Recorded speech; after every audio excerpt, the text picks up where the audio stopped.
আমাদের মৃত আত্মীয় স্বজন যাদেরকে হারিয়ে আমরা অনেক বেদনা, অনেক কষ্ট, অনেক দুঃখ অনুভব করি।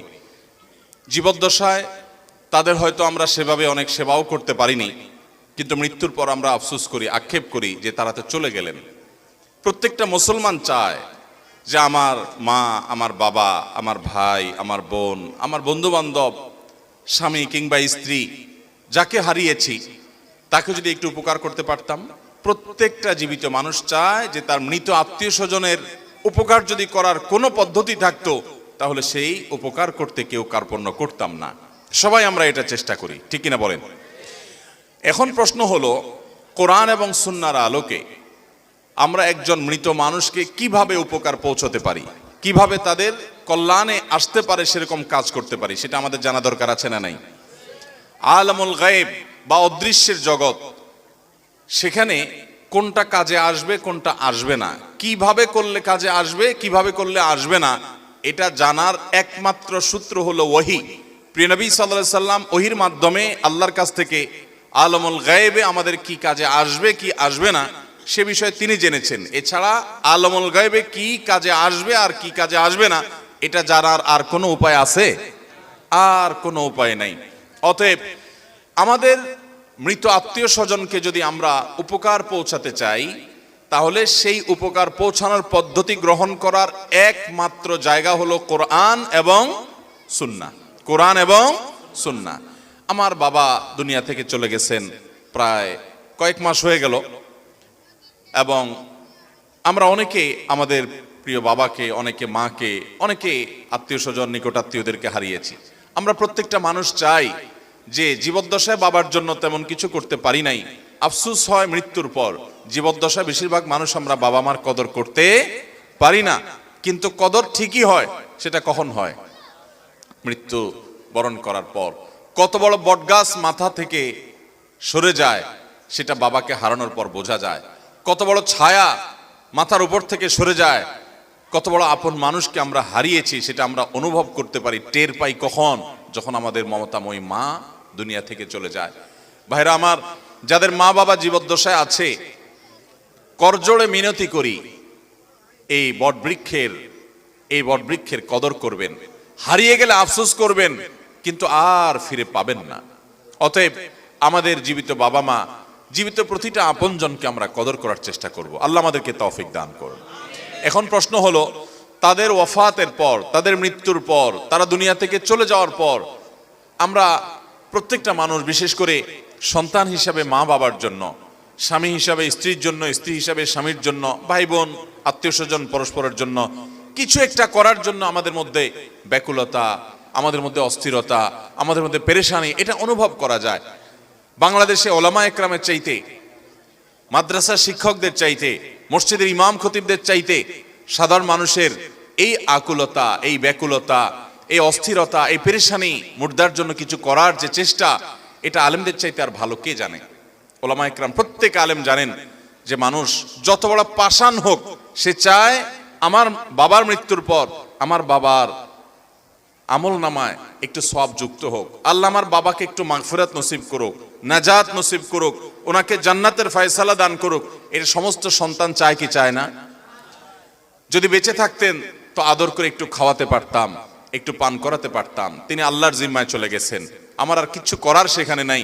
অতএব সেখানে তাকে উপকার পৌঁছানোর একমাত্র মাধ্যম হলো আল্লাহ রাব্বুল আলামিন যদি তার প্রতি রহম করেন সেটি, আর তার উপায় জানার একমাত্র উপায় হলো কোরআন এবং সুন্নাহ।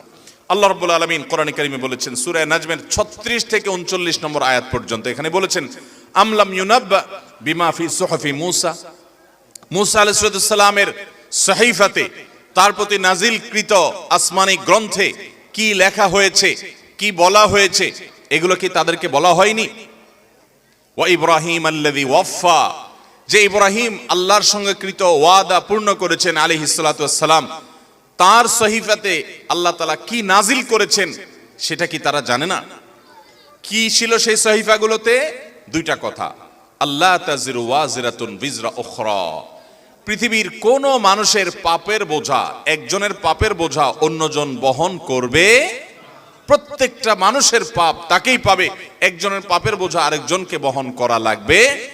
দুনিয়াতে মানুষ ভুল করে বিচার করতে, বিশ্লেষণ করতে গিয়ে, জাজমেন্ট করতে গিয়ে, এই জন্য একজনের পাপের বোঝা আরেকজনের ঘাড়ের উপরে হয়তো চাপাতে পারে, না বুঝে, না জেনে বা ইচ্ছাকৃত। কিন্তু আল্লাহ রাব্বুল আলামিনের ফয়সালা হলো কিয়ামতের দিন কোন মানুষ তার পাপের বোঝাকে আরেকজনের উপরে চাপাতে পারবে না। প্রত্যেকেই যার যার পাপের প্রায়শ্চিত্ত তাকে করতে হবে। এবং আরেকটি কথা হলো আল্লাইসা লিল ইনসানি ইল্লা মা সাআ, মানুষ যা নিজের জন্য আখিরাতের কামাই করে নিয়ে গেছে শুধু ওইটাই তার উপকারে আসবে, এছাড়া আর কিছু তার উপকারে আসবে না। এই দুটি কথা আমাদেরকে পরিষ্কারভাবে জানিয়ে দেয় যে আমাদের মৃত আত্মীয় স্বজনরা দুনিয়া থেকে যদি কিছু নেকামল নিয়ে যান, নামাজ পড়ে যান, দান সাদেকা করে যান, রোজা রেখে যান, তাসবিহ তিলাওয়াত করে যান, তাহলে সেগুলো তাদের মৃত্যুর পর তাদের কাজে আসবে। আমল নামার সেই সওয়াবের বিনিময়ে আল্লাহ তাআলা তাদেরকে দিবেন। এর বাইরে মৃত ব্যক্তিদের জন্য আমরা জীবিত হিসাবে যে উপকার করতে পারি সেটা মৌলিকভাবে সবচেয়ে বড় বিষয় হলো মৃত ব্যক্তির জন্য দোয়া করা।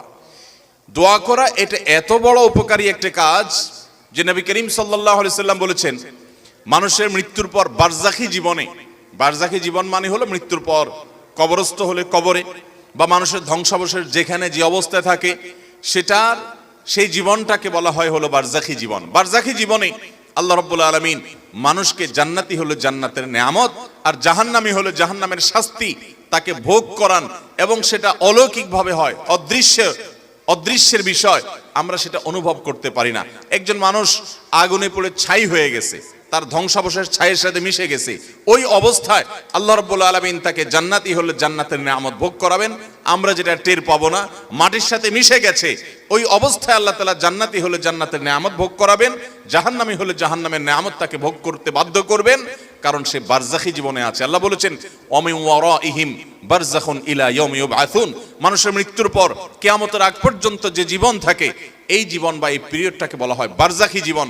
এই বারজাখী জীবনে একজন মানুষ যদি জান্নাতি হন, অর্থাৎ জান্নাতের সাথে তার কানেক্টেড করে দেওয়া হয় তার কবরকে, তখন সেই ব্যক্তিকে জান্নাতি হিসাবে যেই ক্লাসের জান্নাতি, যে শ্রেণীর জান্নাতি, হঠাৎ করে তার জান্নাতি হিসাবে তার শ্রেণীটাকে উন্নীত করে দেওয়া হয়, প্রমোশন করে দেওয়া হয়। তিনি অনুভব করতে পারেন যে আমি এখন আর আগের জান্নাতে নাই, বরং তার চাইতে আপার ক্লাসের জান্নাতে আছি।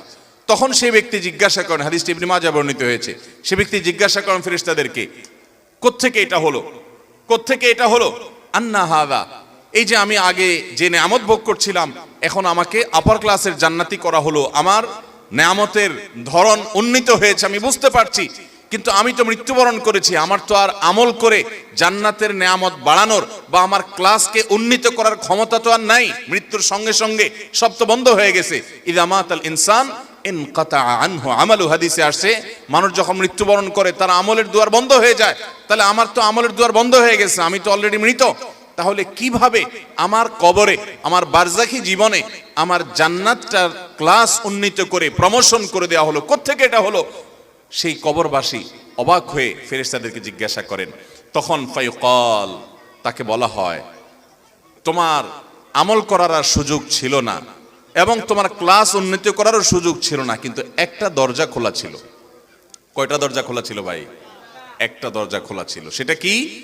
বিস্তিগফারি ওয়ালাদিকা লাক, তোমার সন্তান তোমার জন্য আল্লাহর কাছে ইস্তেগফার করেছে, চোখের পানি ফেলে, কায় মনোবাক্যে, হৃদয় নিংড়ানো দোয়া দিয়ে রব্বে কারীমের কাছে দোয়া করেছে, ও মাবুদ, ও মালিক, আমার আব্বাজান দুনিয়া থেকে চলে গেছেন, আমার মা চলে গেছেন, আমার ভাই চলে গেছেন, স্বামী স্ত্রী চলে গেছেন, আমার অমুক আত্মীয় স্বজন চলে গেছেন, আল্লাহ আমি তার পক্ষ থেকে আপনার কাছে ক্ষমা প্রার্থনা করছি। তিনি আর নিজের জন্য দোয়া করার ক্ষমতাও রাখেন না, তিনি আর তার আমল নামাতে একটি সুবহানাল্লাহর সওয়াবও অ্যাড করার ক্ষমতা রাখেন না। তিনি 2 রাকাত নামাজ পড়ে সেই সওয়াবটা তার আমল নামায় যুক্ত করবেন সেই ক্ষমতা আর রাখেন না।